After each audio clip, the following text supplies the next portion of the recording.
update dari kasus positif yang kita rawat sampai dengan tanggal hari ini pada pukul 12.00. Ada penambahan kasus positif sebanyak 64 orang, sehingga totalnya adalah 514 orang.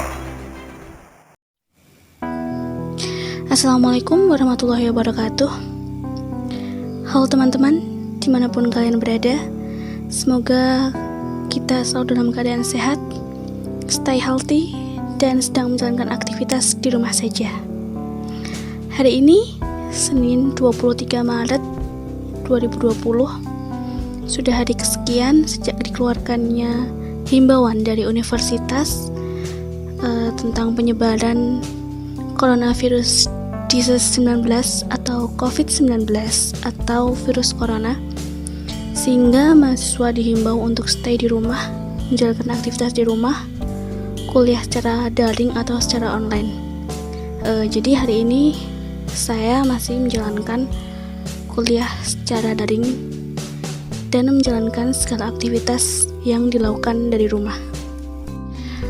Oke, menanggapi tentang penyebaran COVID-19 atau virus corona, mungkin saya pribadi dan teman-teman semua di luar sana tidak pernah menyangka bahwa virus yang awalnya hanya muncul di Wuhan, Cina ini kemudian bisa merebak ke berbagai negara di dunia, khususnya di negara kita, Indonesia.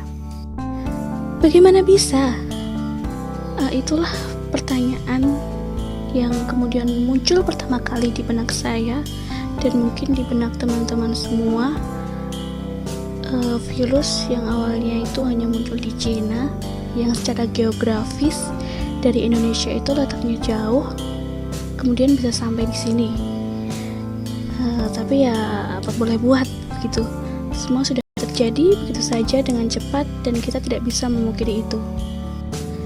Ada banyak hal yang kemudian terasa mengecewakan. Ada sesuatu yang sudah direncanakan dari awal dengan begitu apik, kemudian harus dibatalkan. Ada hal-hal yang sudah dipersiapkan dengan matang jauh-jauh hari, kemudian harus ditunda sampai batas waktu yang tidak bisa ditentukan. Ada banyak yang harus dikorbankan begitu saja. Itu yang pertama kali saya rasakan. Ketika kemudian ada berbagai larangan agar kita tidak pergi jauh-jauh, menghindari kerumunan, dan membatasi berbagai kegiatan di luar sana. Tapi dari awal saya sendiri sudah cukup prihatin melihat perkembangan virus ini di Cina.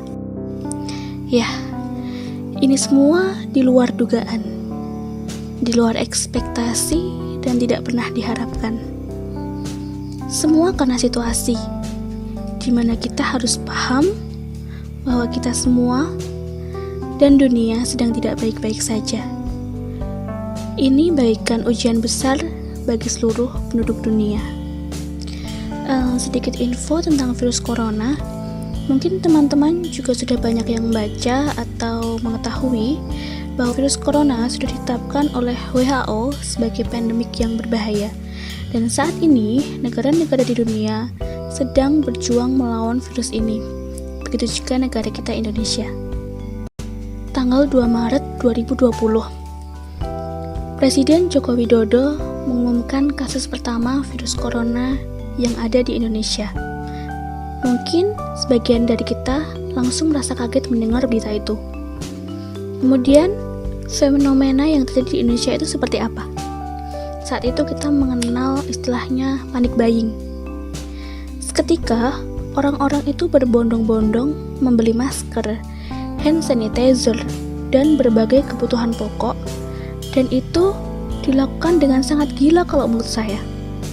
Seketika, mencari masker susah, mencari hand sanitizer juga susah, dan di mana-mana juga kosong. Padahal ini baru kasus pertama. Efeknya sudah seluar biasa itu. Tapi itu belum apa-apa. ada hal lain yang lebih memiriskan dan menyakiti hati banyak orang. Saya melihat dan membaca di berbagai artikel, tiba-tiba muncul bisnis baru. Ada beberapa orang dan oknum yang menimbun masker, kemudian dijual dengan harga yang selangit. Satu kotak masker yang dalam kondisi dan situasi normal dihargai hanya puluhan ribu saja bisa dijual mencapai angka ratusan ribu, bahkan ada yang mencapai 1 juta. Luar biasa gila menurut saya fenomena ini. Kok bisa gitu ya? Dalam situasi dan kondisi yang seperti ini, ada oknum yang dengan setega itu menjadikan situasi dan kondisi ini ladang bisnis. Apakah tidak terbesit sedikit pun di hatinya rasa kemanusiaan? Oke, tapi itu sudah berlalu. Meskipun sampai sekarang mencari masker itu masih susah dan sangat sulit untuk dicari. Tapi orang Indonesia itu tidak akan kehabisan akal, tetap bisa kreatif, yaitu dengan membuat masker dan hand sanitizer secara mandiri dengan bahan-bahan yang tersedia di sekitar. Saya pun juga mencoba untuk membuat hand sanitizer sendiri dan membuat masker sendiri dari kain yang tentunya kain bersih. Oke, waktu berjalan, hari demi hari berganti, dan ternyata perkembangan dari virus corona ini cepat sekali. Benar-benar membuat berpikir bahwa virus ini benar-benar berbahaya. Mulai berpikir kita harus mulai aware sama kesehatan kita. Meningkatnya juga sangat cepat sekali, dari awalnya hanya beberapa orang saja menjadi puluhan, dan sekarang sudah mencapai ratusan kasus virus corona yang terus diupdate oleh pemerintah. Nah, menanggapi cepatnya penyebaran virus ini, pemerintah mulai membuat kebijakan-kebijakan, dari mulai sekolah-sekolah diliburkan, beberapa kantor dan tempat kerja juga meliburkan pegawainya. Kita semua dihimbau untuk bekerja dan belajar dari rumah secara online. Nah, tapi fenomena apa yang kemudian terjadi? 1-2 hari setelah ada himbauan untuk libur yang tujuannya agar masyarakat itu bisa stay at home, ada orang-orang yang menganggap ini liburan biasa aja, jadi bisa bebas dan free kemana aja, melalang buana sesuka hatinya, pergi nananina, piknik ria, berwisata riang gembira. Masya Allah, kayak kesel banget gitu loh lihatnya. Speechless deh, gak ngerti lagi. Ini bukan libur hari raya yang kita bisa kemana aja sesuka hati kita. Kita disuruh stay di rumah aja supaya bisa meminimalisir penyebaran virus corona. Nah, udah tuh. Habis itu kasus-kasus semakin bertambah lagi setiap harinya.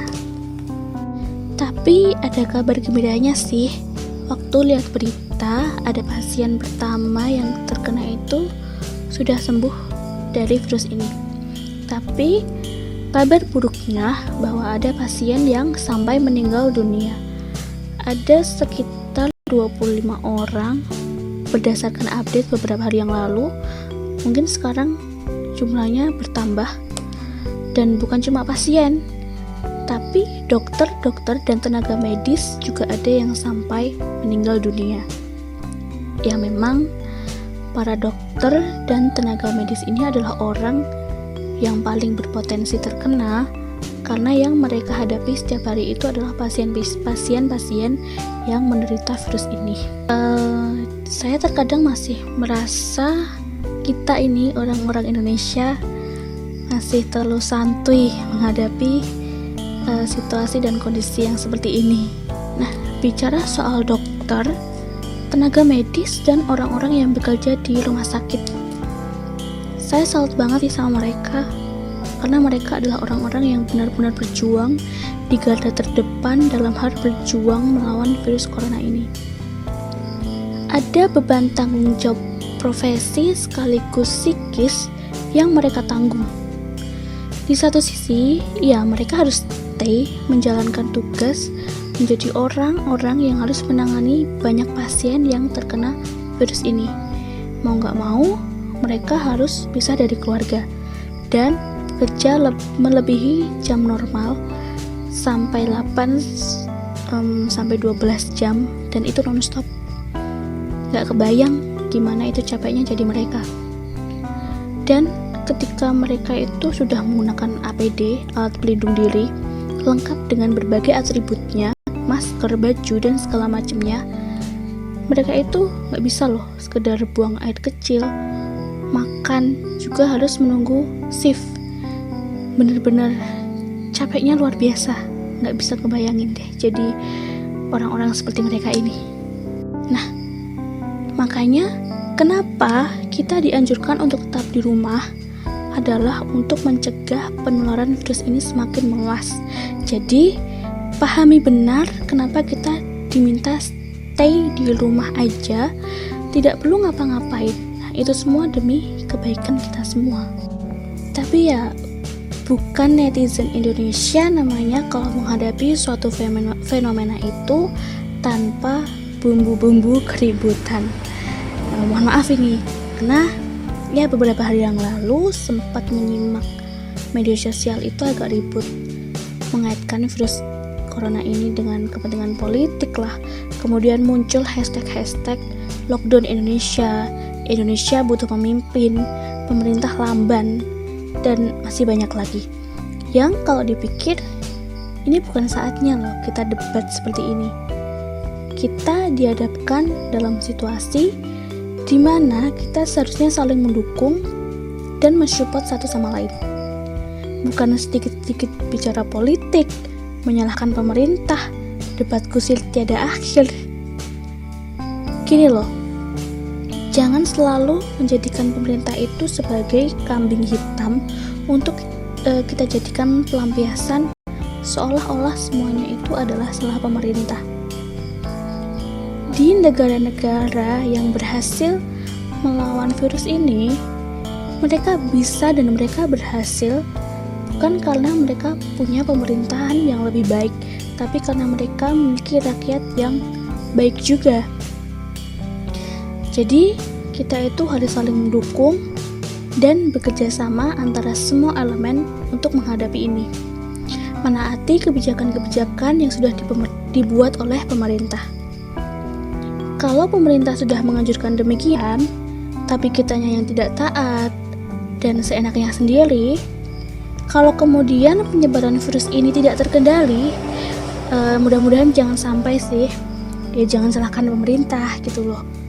Jangan teriak-teriak lockdown Indonesia, tapi kitanya sendiri nggak bisa nge-lockdown ego kita buat nggak berpikiran macam-macam dan tetap melanggar semua himbauan-himbauan yang ada. Percaya aja deh, pasti pemerintah itu juga sudah memikirkan hal yang terbaik bagi kita rakyatnya, bener nggak? Jadi, marilah kita mengakhiri segala keributan ini dan berhenti saling menyalahkan, kemudian mulai bersatu untuk melawan penyebaran virus ini.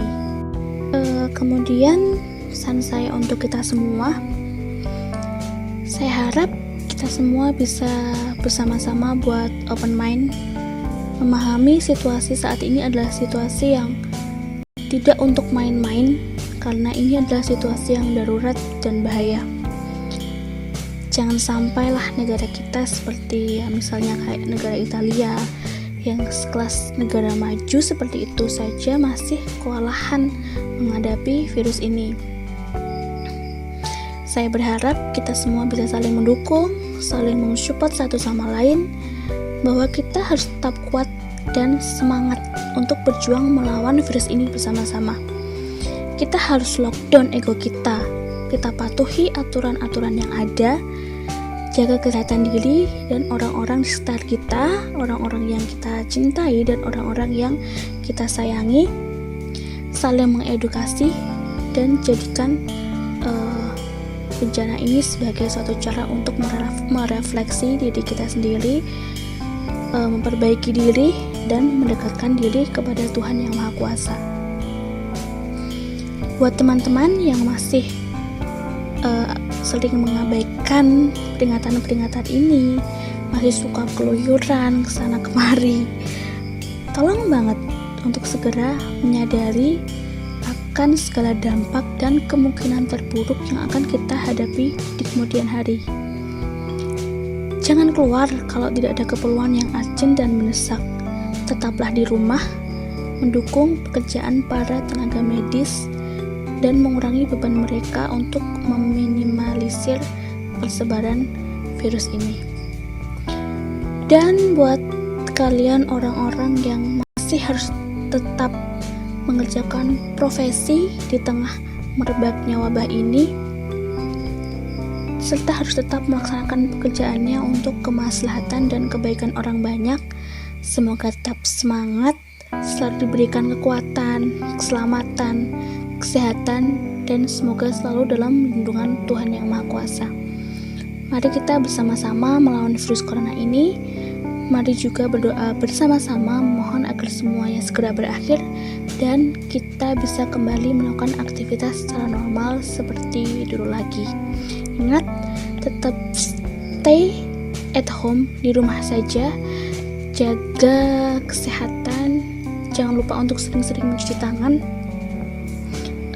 Ya itu saja dari saya. Sekian dari saya. Mohon maaf jika banyak kata-kata yang tidak dan kurang berkenan di hati teman-teman semua. Wassalamualaikum warahmatullahi wabarakatuh.